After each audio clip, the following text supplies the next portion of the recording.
Blog Talk Radio. Hello, everybody, and thank you for joining me on episode 44 of the show about the show. My name is Devlin Clark. As always, I am the creator and host of the podcast. I've been taking a little bit of a break from doing the podcast, been dealing with some personal issues, and I want to thank everybody who has been kind enough to stick around and continue to listen to the podcast and to support it. And to everybody, I say Happy Rusev Day, as well as Merry Christmas, Happy Holidays, and I hope that you guys get to spend it with your family. I have a great show tonight, episode 44. I have Pirates beat writer John Perrotto. He is a writer for Baseball Prospectus. He's also writes on the Baseball Prospectus daily column on ESPN Insider, as well as living in Pittsburgh and being a voting member of the Baseball Hall of Fame. We will talk everything Pirates.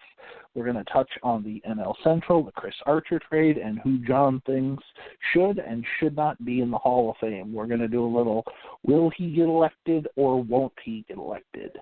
We'll get his feelings also on Harold Baines being elected to the Hall of Fame as well. We'll get his feelings on that. Have another episode coming up here in the week after Christmas. I'm going to take a little Christmas vacation. Might take a break into the new year. Haven't finalized with the guest yet as to when they're going to be able to come on. But definitely going to be ending season 1 here quickly.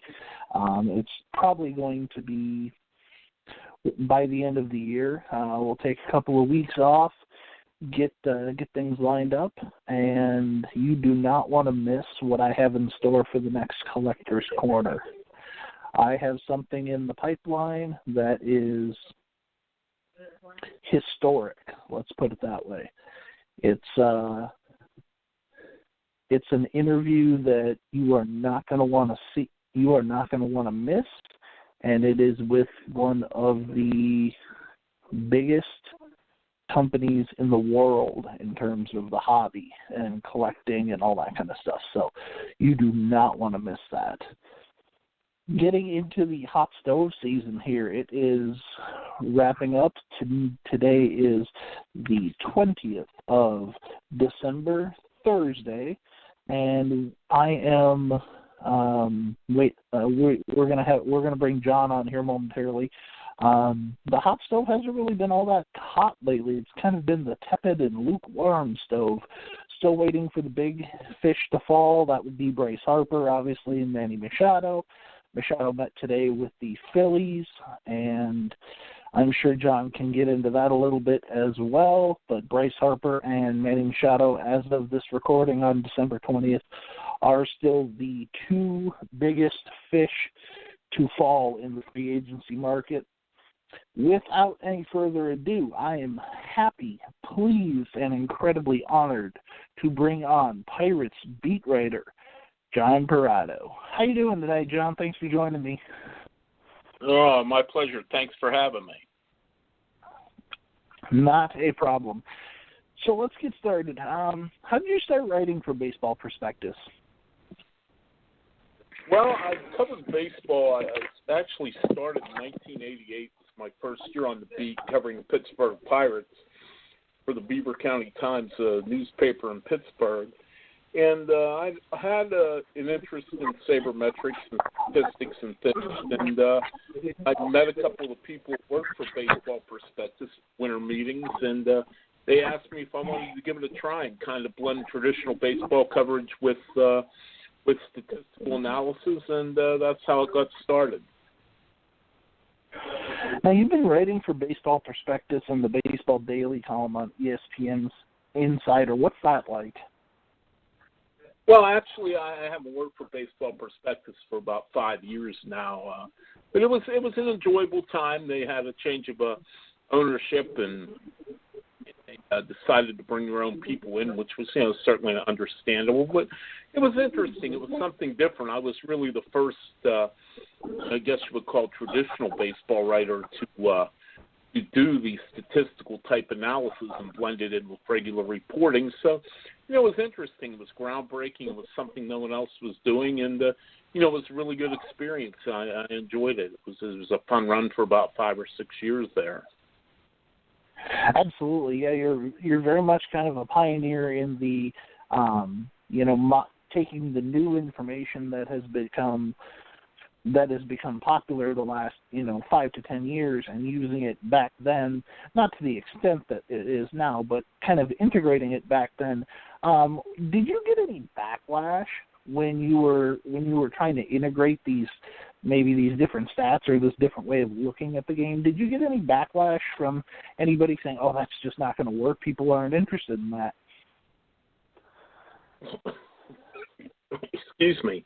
Well, I will say this. When I first started in 2008, managers, players, coaches didn't know nearly much about the sabermetrics, the advanced stats, advanced analysis, whatever you want to call it, than they do today. So there was only a certain percentage of players or managers I could really talk to about it and have them understand and really have a conversation. So that did kind of limit what I could write about, who I could interview with my stories, and that certainly began to change each year. And now, even the old school baseball people at least have the understanding of the basics of sabermetrics. So I would say that's changed a lot. And if I were starting today instead of in 2008, I think I would find a lot more players and a lot more managers. Well, in fact, every manager now, I'd be able to ask some questions, maybe not deep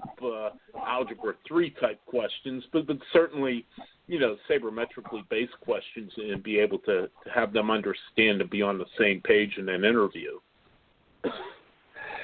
Yeah, absolutely. I mean, it seems like that's taking over the game. I know my team, the Twins, we just hired the youngest major league manager, Rocco Baldelli. I want to say he's 38, 39, something like that, very analytics-oriented, comes from that Tampa system where they're used to doing the opener.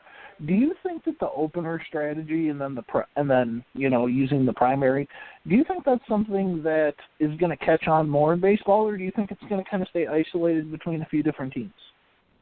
Yeah, that's a great question.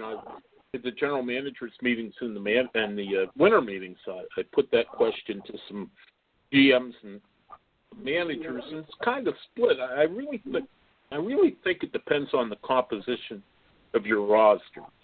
For example, I talked to Terry Francona of the Indians about it. They have 5 good major league starters, so they really don't need to use an opener.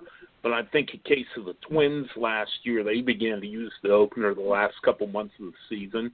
And talking to Derek Falvey about it, he felt that was the way to go. They just didn't have 5 guys that they felt they could go and send them out there and pitch 6 innings every day through the rotation. So that was one way to do it and kind of minimize some of the younger starters' exposure to the middle of the lineup and the third time through the order. So not to give a non-answer, but I do think teams that are a little shy on starting pitching depth will certainly look to use it. But I think the teams that still have good starting pitching will continue to go with the traditional method. But it'll be interesting in the long run to see where it goes, if this is really the beginning of a major trend, or 10 years from now everybody uses it or not. But I do think you'll see more teams at least experiment with it in 2019. Do you think it's going to lead to the end of starting pitching wins as a statistic? Well, that's a great question, and I've thought about it. And, we're still so new into this. The Rays didn't start this into June, or May, I guess. It's really hard to say at this point, but, I think if this goes on for a few years, then I think, you've got to adjust not only the way you look at things statistically, but also a pay rate for pitchers. I mean, I would think if I were an agent of a pitcher and my guy only started 3 games but pitched, say, 140 innings, I would want him compensated as like a 4th or 5th starter.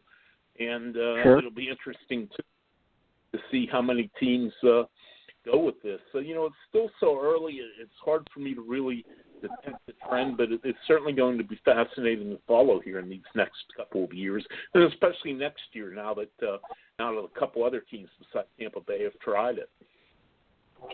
Now, you talked about, not teams. You think that teams that are more likely to use it are teams that don't have solid 1 through 5 in the rotation, and that leads me into the Pittsburgh Pirates. You guys got Chris Archer from the Tampa Bay Rays last year, and you gave up pretty good players. You gave up Shane Baz, Tyler Glasnow, and Austin Meadows, and Glasnow and Meadows were very, very high-ranking prospects in the Pirates organization. What's the feeling in Pittsburgh, and kind of what's the ball club giving out about kind of how they feel coming into the 2019 season? Well, they feel they can contend. They feel that, they haven't made any major moves this winter, and they probably won't. They feel they made their major move for 2019 and 2018 is when you said they gave up quite a bit to the Tampa Bay Rays for Chris Archer, who was signed through next season and has very, even by the Pirates standards, affordable club options for 2020 and 2021. And they also traded for Rangers closer Keona Kelly, who won't close here because the Pirates have Felipe Vasquez, who's developed into one of the better closers in the National League. But Kelly certainly will be a good eighth-inning setup man. Now him for a full season, too, in 2019. But Archer, Archer slides into a pretty good young, Archer's not as young anymore. He's 30, but you have Jameson Taillon, who's really got his own. You have Trevor Williams, who had a phenomenal second half, and you have Joe Musgrove, who was the key to the four-player package that the Pirates got from the Astros for Garrett Cole last year. And he is another good-looking young pitcher. So, you have those four, and then there'll be a competition for the number 5 spot in spring training. And, you ask about openers, Pirates may go to that for the 5th starter. They haven't ruled that out. Now, obviously, the NL Central is probably, I would say, not as strong as the other two divisions, the NL West and the NL East, but you look at the NL Central, and it's still very, very potent. The Cubs are still very good. They have a lot of talent. The Cardinals made probably the biggest move of the offseason so far in acquiring Paul Goldschmidt, even though it's only for one season. The Brewers went to the NLCS last year. The Reds are, supposedly in talks with the Indians for Corey Kluber. Talk about where the Pirates kind of look to go in the division. It looks like they're kind of, maybe 3rd, 4th place, but if injuries happen to the Cardinals or the Cubs are ineffective or struggle, it could be anybody's division. Talk about how they kind of feel like, you mentioned that they feel like they can contend, but how much has the division improved, and what are the Pirates going to have to do to contend? Well, I would respectfully disagree with that the National League Central is the weakest division in the National League, because you had 4 teams that finished over 500 this past season. That's the only division in the major leagues where that happened. You have the Brewers went to the NL Championship Series, took the Dodgers to Game 7. The Cubs, they kind of flamed out in the wild card, and the Cardinals, certainly with Goldschmidt and Andrew Miller, are going to be a much better team. I think what gives the Pirates a chance is that starting pitching and a pretty good bullpen. They can put a good starter out at least 4 days, and they signed Jordan Lyles, the right-hander who's pitched for a number of teams, most recently Milwaukee, and they feel he could possibly be the number 5 starter. So I think that's what gives the Pirates hope. Their lineup is so. They had a lot of guys underachieve last year, and if some of those players get back to the level they've played at in the past, for example, Josh Bell, the first baseman, hit 26 homers 2 years ago in 2017 as a rookie, and that number dipped to 12. Starling Marte had a good year, but not a great year. He's certainly capable of more. So I think, a lot of things have to go right because it is a very tough division, but when you have starting pitching, when you have that pitching, it can keep you in games and give you a chance every day. You're going to be dangerous to a certain extent. And if that pitching holds up and they they catch a few breaks along the way, I think certainly they could contend. I don't know if they can make the playoffs without some help and without some good fortune, but I think they'll certainly be a competitive team. Now, you talk about making the playoffs. The Pirates were kind of infamous for not making the playoffs for many years until recently when they made the playoffs again a few years ago. What was that like that first year that they got back in? What was the feeling in the city like? Well, it was unlike anything I'd seen, and I've lived here my whole life, and I'll be 55 years old in a few weeks. I was here. I was 15 when they won the World Series in 1979, and obviously that was a big to-do. But they had not even had a winning season since 1992 when they made it to the wild card game in 2013. And that 20 years is the longest streak of losing seasons in any of the four major professional sports, just not baseball, but the NFL, the NBA, and the NFL, and the NHL as well. So, it was quite a scene that night when they played the Cincinnati Reds at PNC Park. As Neil Walker, the former Pirates second baseman, put it, you had 20 years of frustration all day for people to drink, and it all kind of came together. At PNC Park, it was very emotional. The Pirates beat the Reds. Marlon Byrd had a couple home runs. Russell Martin hit a home run right after Johnny Cueto had dropped the ball while in the stretch on the mound, and he's really rattled by the crowd. The only unfortunate thing for the Pirates from 2013 to 15 is they never won a playoff series. They did win the wild card in 13 and lost to the Cardinals in the LDS in 5 games. But in 14, they ran into Madison Bumgarner, who went on to have a historic postseason run like no one else in baseball history. Then in 2015, they had the second most wins in baseball with 98. They happened to be in the same division with the Cardinals, who won 100 games.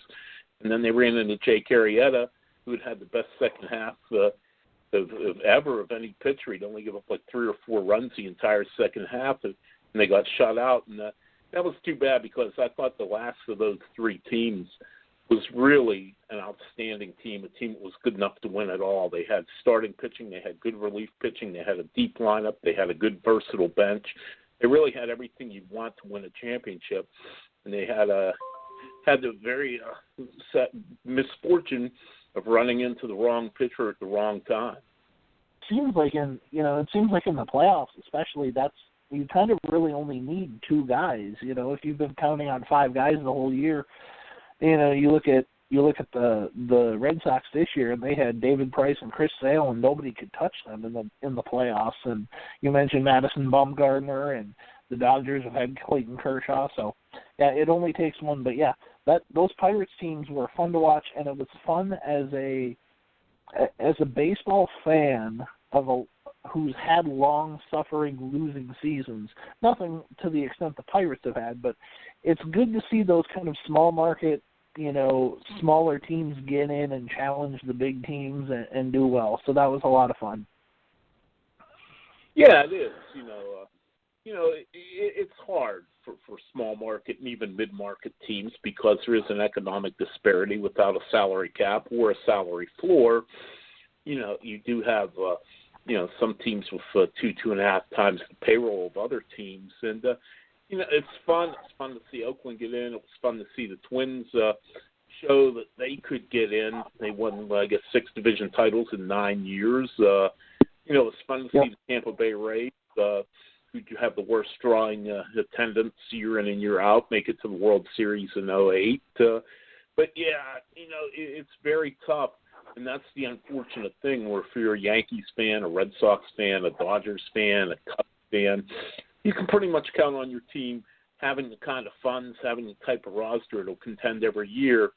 And that's tough for fans of like the Twins and the Pirates because just from a financial standpoint, they don't have the money, they don't have the resources to put a contending team on the field every year. So you have to kind of build up to it, hope you hit on some good young players out of your farm system that don't cost a whole lot of money, fill in the gaps with some, modestly priced free agents, and hope it all comes together for a few years. And once you get to the playoffs, you get hot and win it all. So it is tough, but it is fun, too, to see those type of teams get in, no doubt.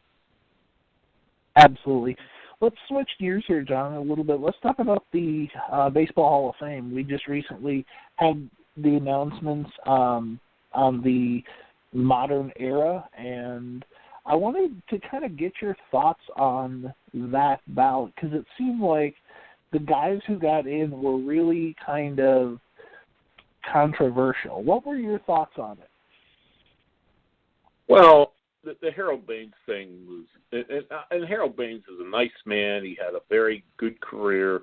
He was a good player, a good citizen, but he was not a Hall of Famer. He was on our baseball writers ballot 5 years, never got more than 6% of the vote. And for him, for the Veterans Committee or the New Era Committee, whatever it was, the official title was, to vote him into the Hall of Fame after he'd been rejected by as many as 94% of the writers voting was a real slap in the face to our organization, I thought.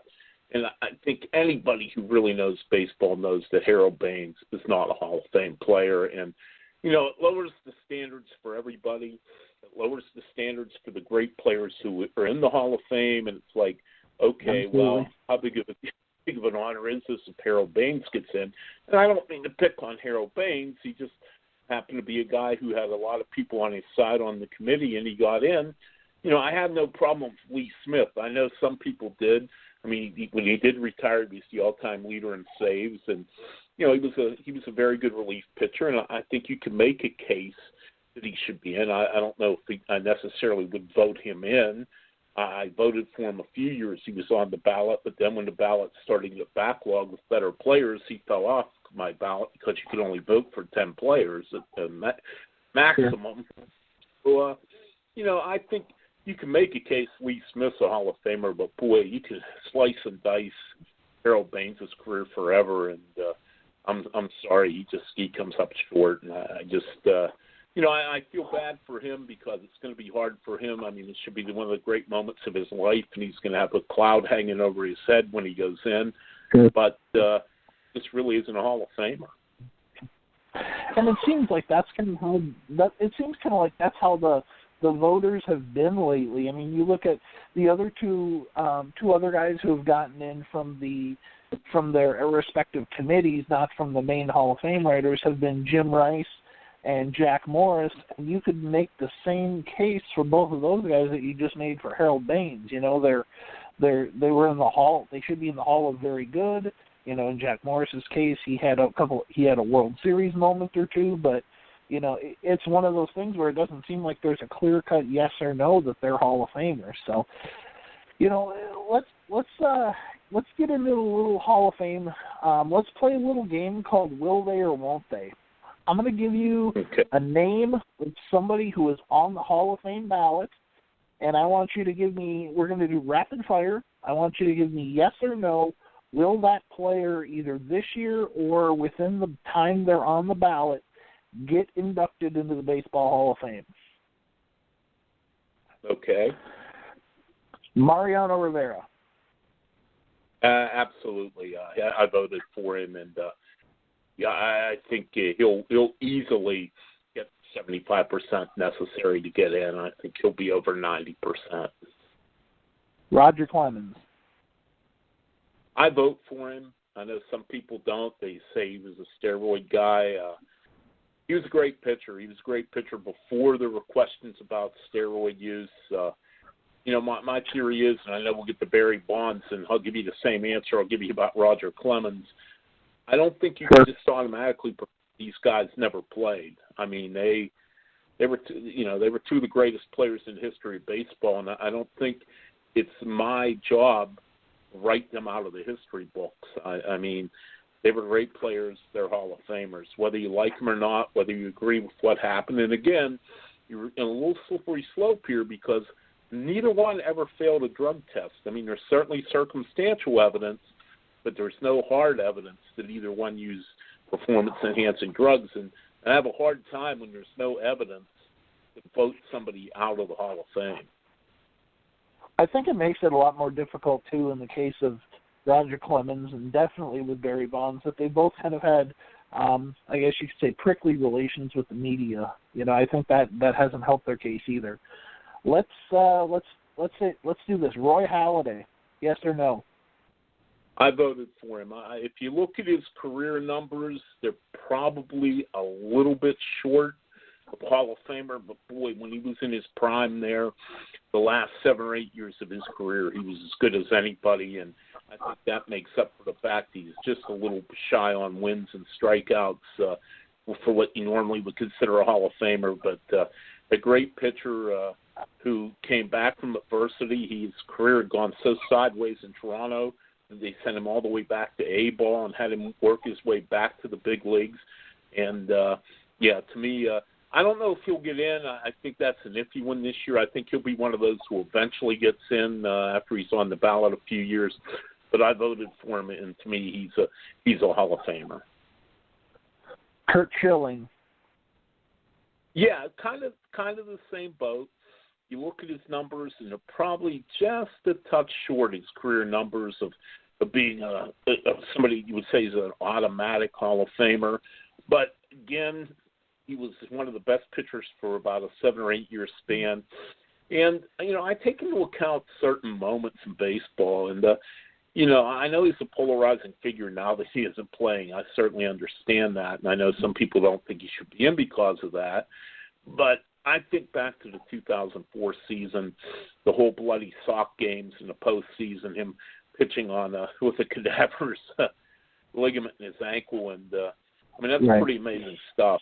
You combine that with the fact that he had a good career, and I think what he did in that postseason. Also in 2001 for the Diamondbacks, people almost forget that him and Randy Johnson basically pitched the Diamondbacks to an upset of the Yankees in that World Series. I think when you throw in postseason, that certainly to me pushes him over the top. There's a whole debate in one of the Facebook groups I'm in about Curt Schilling, not so much related to his Hall of Fame, but which Schilling duo was better, Randy Johnson and Curt Schilling, or Curt Schilling and Pedro Martinez, and it's an interesting debate. Let's do Larry Walker.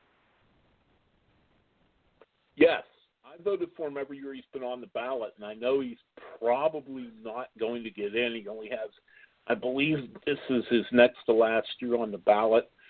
To me, he's a very, very underrated player, and he spent his whole career in the National League, and his whole career I was covering the Pirates, so I saw him quite a bit.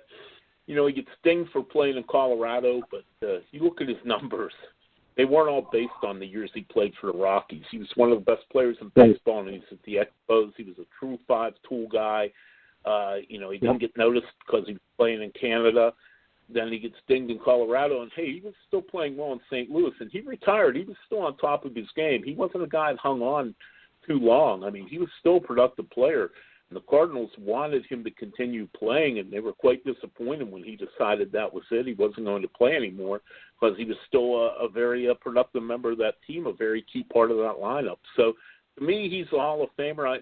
I don't seem to have a whole lot of people on my side of that argument, but I'll argue Larry Walker all day. He should be in. He was a great player who was very underrated. For the record, I'm on your side on that one. I agree completely. I think Larry Walker deserves to be in.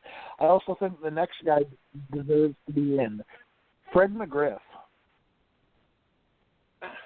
I have a hard time with that one. I waver back and forth. I must admit I haven't voted for him, and mainly it's because of so many other great players on the ballot during his time he's been up for election. He had a great career.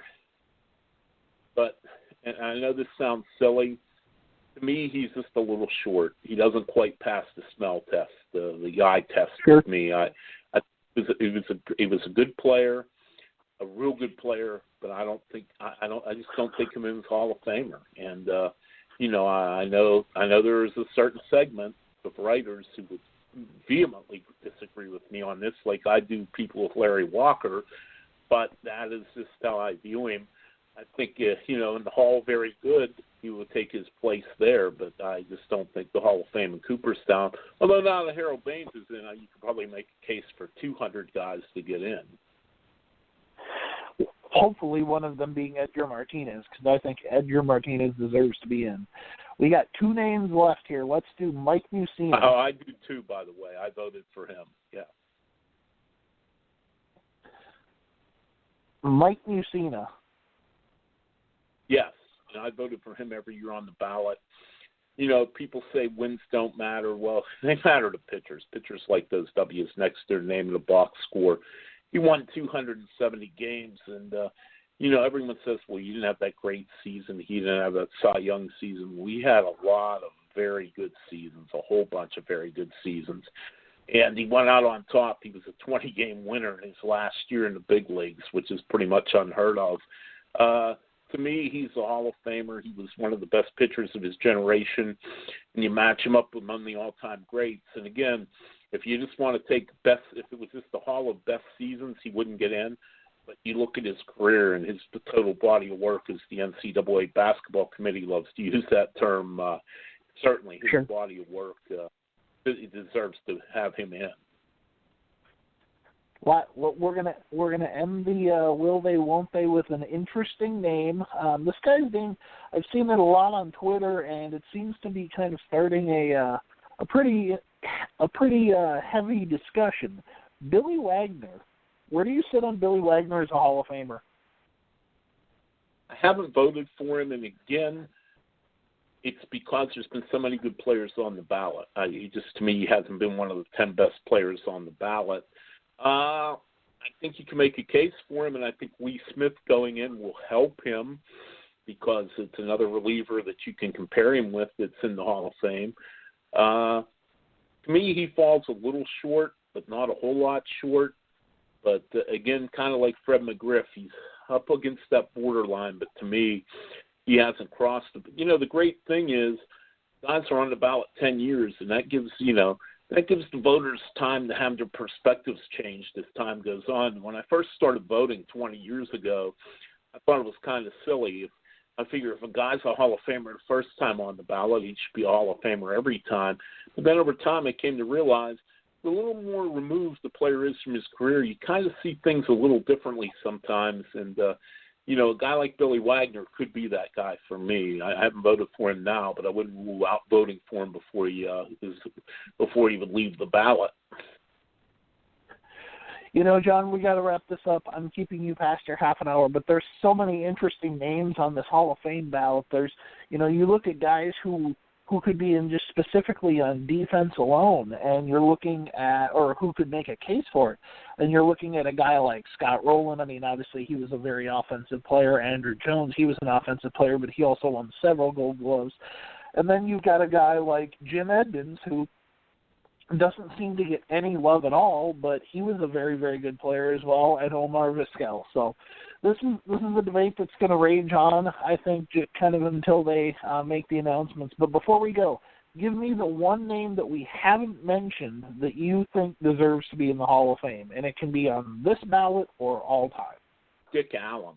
If you're going to go all time, and I know we're going back a few years. He retired in the early 80s, played mainly in the 60s and 70s, actually retired in the late 70s. Think about it.